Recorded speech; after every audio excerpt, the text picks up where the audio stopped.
Hello 10th board students, तो कैसे हैं आप लोग। उम्मीद करता हूँ एकदम मजे में होंगे और बोर्ड का प्रिपरेशन उससे भी जोर शोर से किया जा रहा होगा। तो वही प्रिपरेशन में एक बूस्टर डोज देने के लिए मैं इंपॉर्टेंट क्वेश्चन के सीरीज में एक और वीडियो लेकर के आ गया हूँ। तो इन इंपॉर्टेंट क्वेश्चन के सीरीज में हम लोग क्या कवर कर रहे होते हैं, तो ऐसे क्वेश्चन जो 2023 के पॉइंट ऑफ व्यू से, बोर्ड के पॉइंट ऑफ व्यू से बेहद इंपॉर्टेंट होने वाले हैं। तो उस सीरीज में एक और नया वीडियो आप लोगों के सामने आ चुका है। तो ऑलरेडी हम लोगों ने पॉलिनोमियल्स का चैप्टर का इंपॉर्टेंट क्वेश्चन को कवर कर चुका है, तो वहां पे जाकर के देख लेना है पॉलिनोमियल्स का इंपॉर्टेंट क्वेश्चन को, नहीं तो अफसोस ना होना चाहिए बोर्ड के बाद।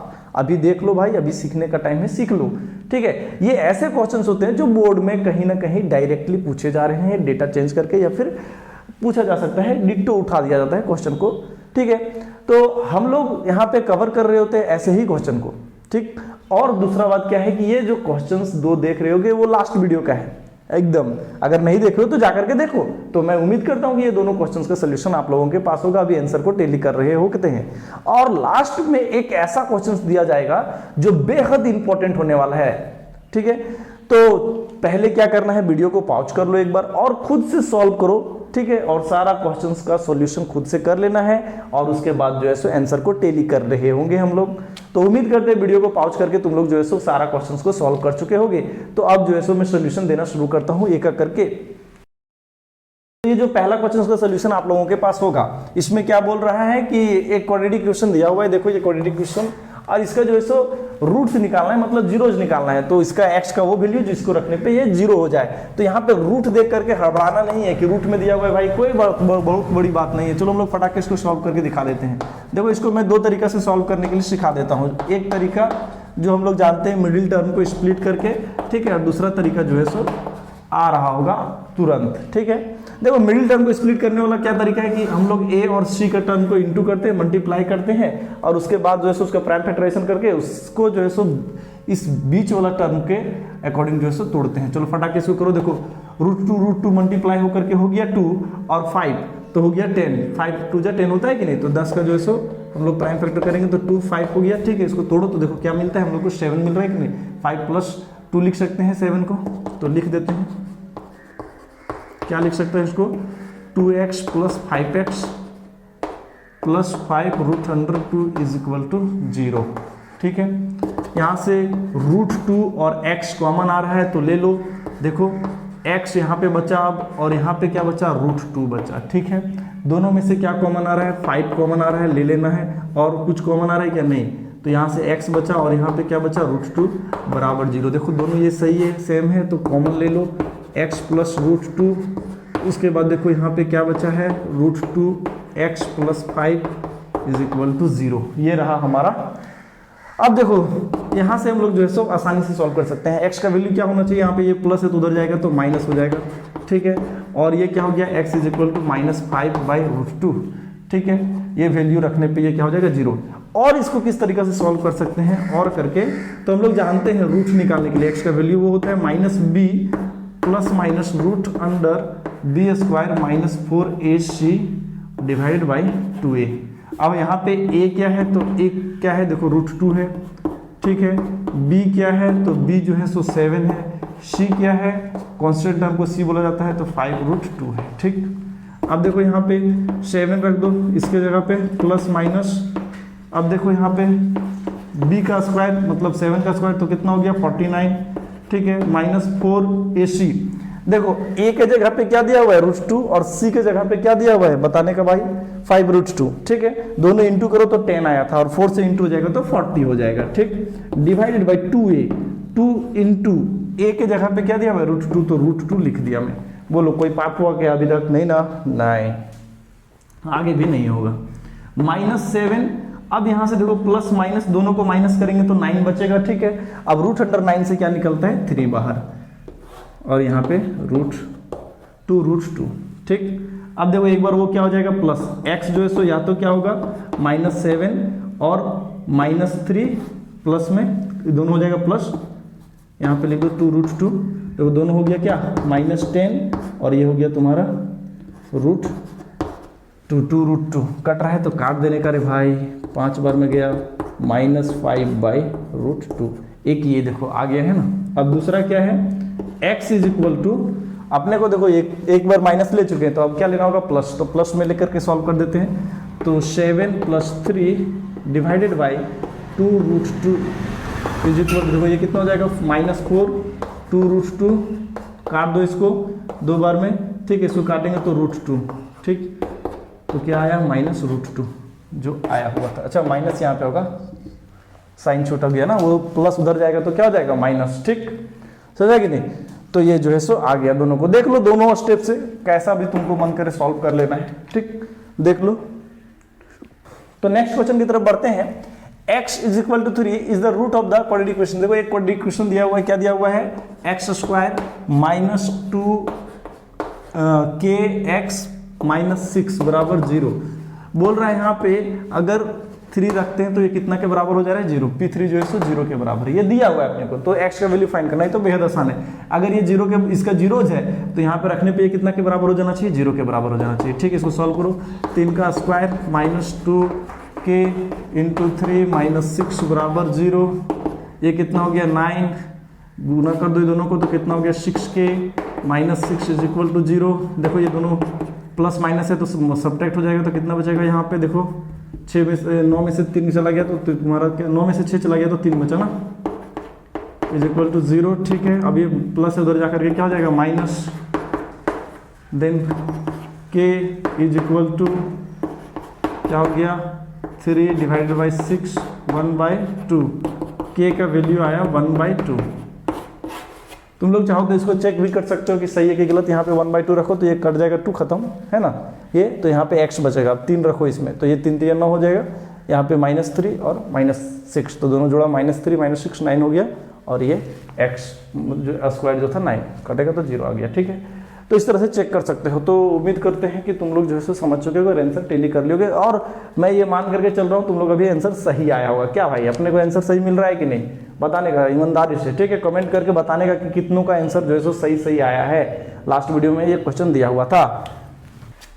तो अब चलो हम लोग क्वेश्चन नंबर 3 की तरफ बढ़ते हैं, वो जो बेहद इंपॉर्टेंट है, फ्लाइट वाला क्वेश्चन है ये। रबर का सीन भी क्या है, तो सिचुएशन बेस्ड सवाल होने वाला है, तो ये रियल लाइफ वाला सवाल है, बहुत इंपॉर्टेंट क्वेश्चन है, इसको इंपॉर्टेंट मार देना है, ठीक है।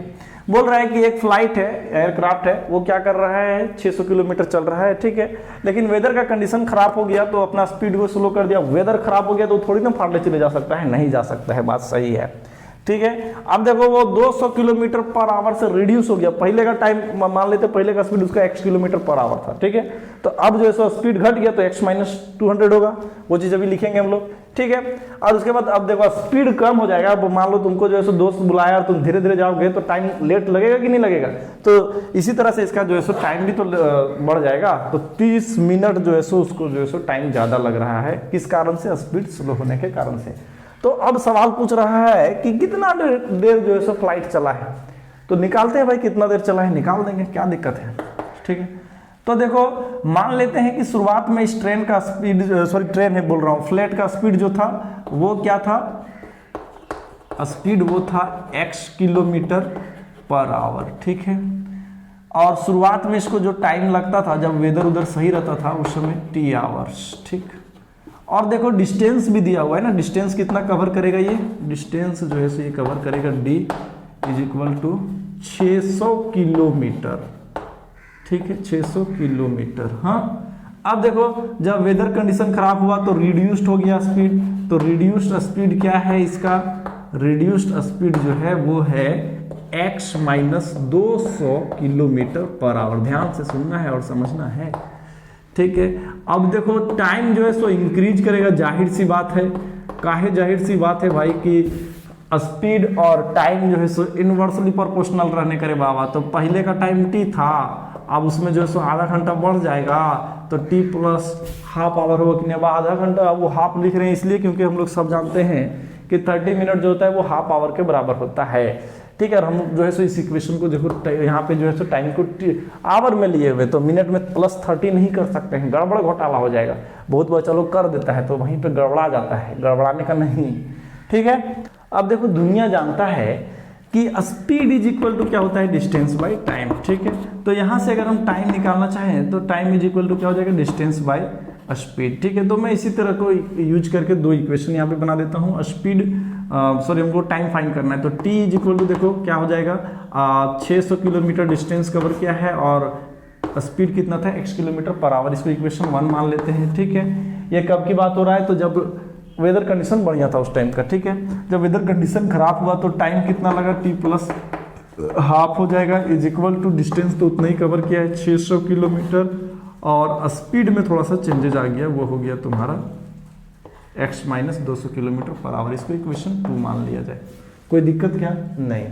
अब देखो इक्वेशन 1 का वैल्यू t वाला जो है सो इसमें पुट कर देते हैं, क्योंकि हमको जो है सो रिड्यूस करना पड़ेगा सभी को सिंगल वेरिएबल में।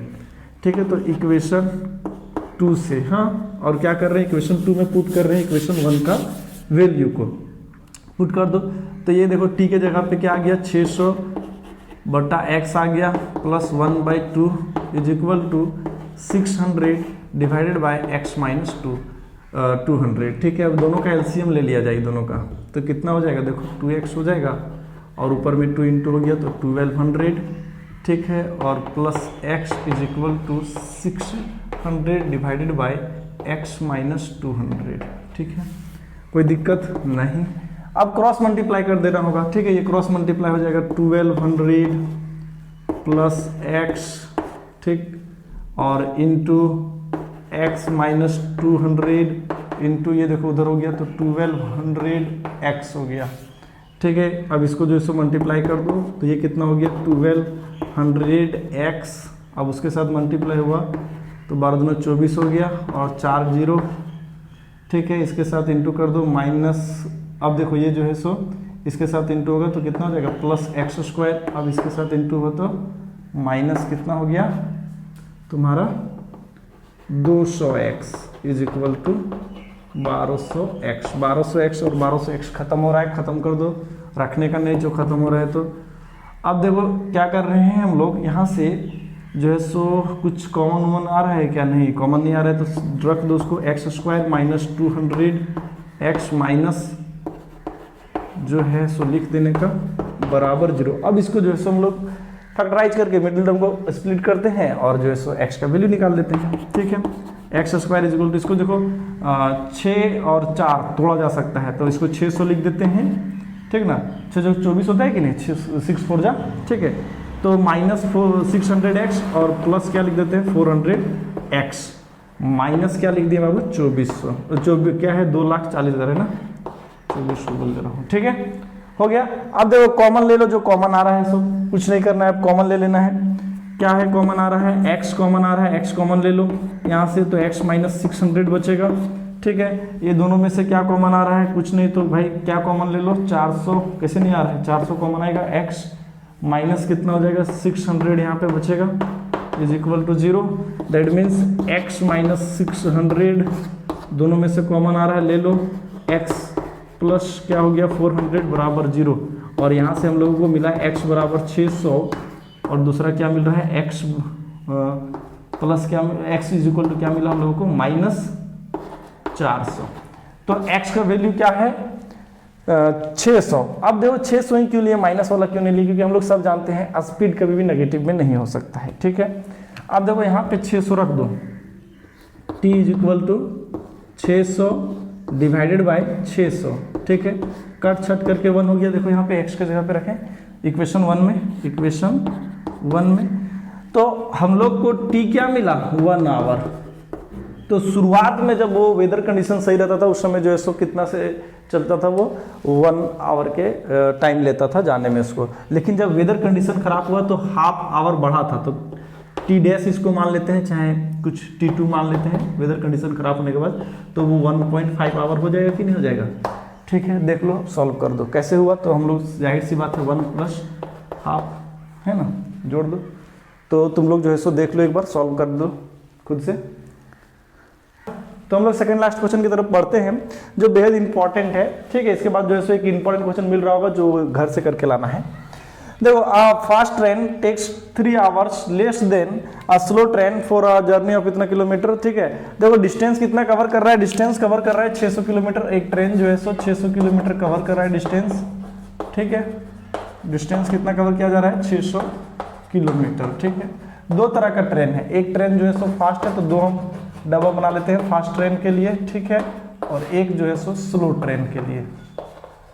ठीक है, अब देखो फास्ट ट्रेन जो है सो कितना टाइम ले रहा है बाबू, फास्ट ट्रेन मान लेते हैं टाइम ले रहा होगा टी, ठीक है, टाइम कितना ले रहा होगा टी आवर्स, ठीक। तो स्लो ट्रेन जो टाइम ले रहा है वो 3 घंटा ज्यादा ले रहा है, देखो फास्ट ट्रेन के कंपेरिजन बोला 3 आवर लेस, ठीक है। तो 3 आवर लेस कौन ले रहा है ये, तो इसका टाइम टी हो गया, तो ये क्या हो गया t+3 आवर, ठीक है। अब आगे देखा जाए तो क्या बोल रहा है कि अगर मान लेते हैं कि देखो बोल रहा है if the speed of slow train is 10 kilometre per hour less than the fast train, fast train के कंपेरिजन में जो है सो स्पीड कितना है इसका जो है सो 10 किलोमीटर पर आवर लेस है, तो फास्ट ट्रेन का स्पीड को x किलोमीटर पर आवर मान लिया जाए तो स्लो ट्रेन का स्पीड जो हो जाएगा, स्लो ट्रेन का स्पीड वो कितना हो जाएगा x - 10 किलोमीटर पर आवर, ठीक है। ये हो गया कहानी इन लोग का जो दिया हुआ है, फाइंड करने के लिए बोल रहे हैं दोनों का डिस्टेंस, बहुत इंपॉर्टेंट सवाल है ये, ठीक। चलो सॉल्व करते हैं इसको। तो हम लोग सब जानते हैं स्पीड इज इक्वल टू होता है डिस्टेंस बाय टाइम। तो देखो x स्पीड कितना है, x दिया हुआ और डिस्टेंस 600 हो जाएगा, ठीक है, और टाइम कितना लगेगा तो t, इसको इक्वेशन 1 मान लो। अब इधर देखा जाए तो स्पीड जो है वो कितना दिया हुआ है यहाँ पे x - 10 और डिस्टेंस है 600 और टाइम लग रहा है t+3, इक्वेशन 2। तो इक्वेशन 2 में पुट कर दे रहे हैं इक्वेशन 1 का वैल्यू, जो x का वैल्यू आया हुआ है, ताकि रिड्यूस हो जाए सब एक सिंगल वेरिएबल में, ठीक है। तो 600 डिवाइडेड बाई क्या हो जाएगा तुम्हारा t - 10 is equal to 600 by कितना हो गया तुम्हारा t+3, क्लियर हो गया, कोई दिक्कत क्या नहीं, ठीक है। अब एलसीएम ले लो इसको, तो 600 - 10t दोनों का एलसीएम लिए और नीचे में क्या आ गया t और 600 डिवाइड बाई t+3, ठीक है, कोई दिक्कत। अब क्रॉस मल्टीप्लाई कर देखो, दोनों में से कॉमन निकल रहा होगा 10, तो 10 कॉमन निकाल देते, तो यहाँ पे कितना बचा 60 माइनस t बचेगा यहाँ से देखो, और divided by t is equal to 600, ये 0 0 मर गया, खत्म कर लेते हैं पहले इसको, कहानी खत्म। अब दोनों को मल्टीप्लाई कर दो तो 6t - t बाई t और क्या बचा यहाँ पे 60t+3, ठीक है, +3 क्रॉस मल्टीप्लाई कर देते हैं, ठीक।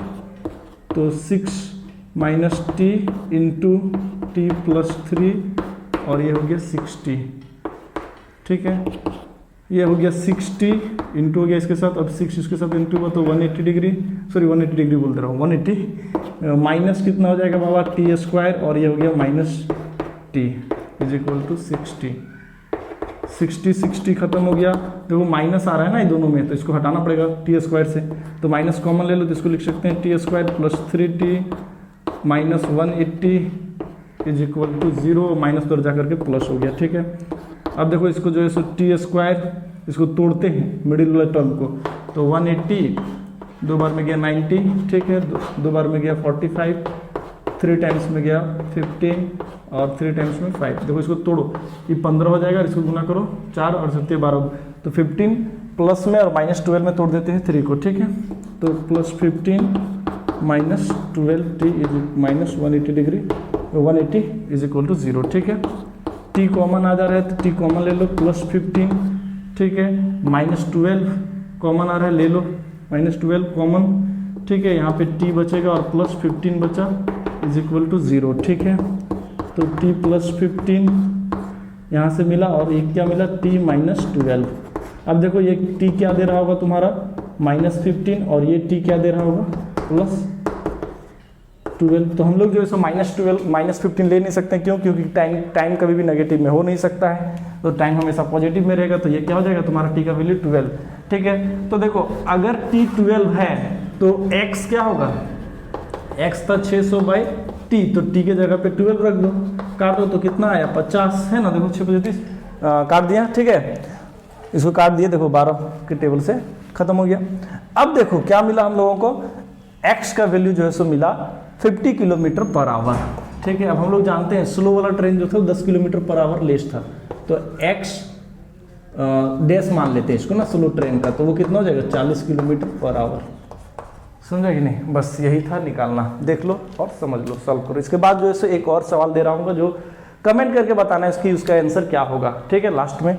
तुम लोग जो है सो कमेंट करोगे, सॉल्व करोगे और मैं नेक्स्ट वीडियो में उसका सोल्यूशन दे दूंगा। तो ये रहा वो सवाल जिसको आप लोगों को खुद से करना है और इसका आंसर जो है सो कमेंट सेक्शन में डालना है, ताकि मैं देखूं कि कितने बच्चे जो है सो सही सही सॉल्व कर सकते हैं। और मैं इसका सोल्यूशन नेक्स्ट वीडियो में दे रहा हूँगा और मिलते हैं नेक्स्ट वीडियो में इसका सोल्यूशन और क्वेश्चंस के साथ। तब तक के लिए क्या करना है भाई, चैनल को सब्सक्राइब करके रखना है, ताकि क्या हो जाए, तुमको जो है सो नोटिफिकेशन मिले इस क्वेश्चंस का सोल्यूशन का और भी इंपॉर्टेंट क्वेश्चन का। तो मिलते हैं फिर नेक्स्ट वीडियो में, तब तक के लिए tata and bye bye and Vande Mataram.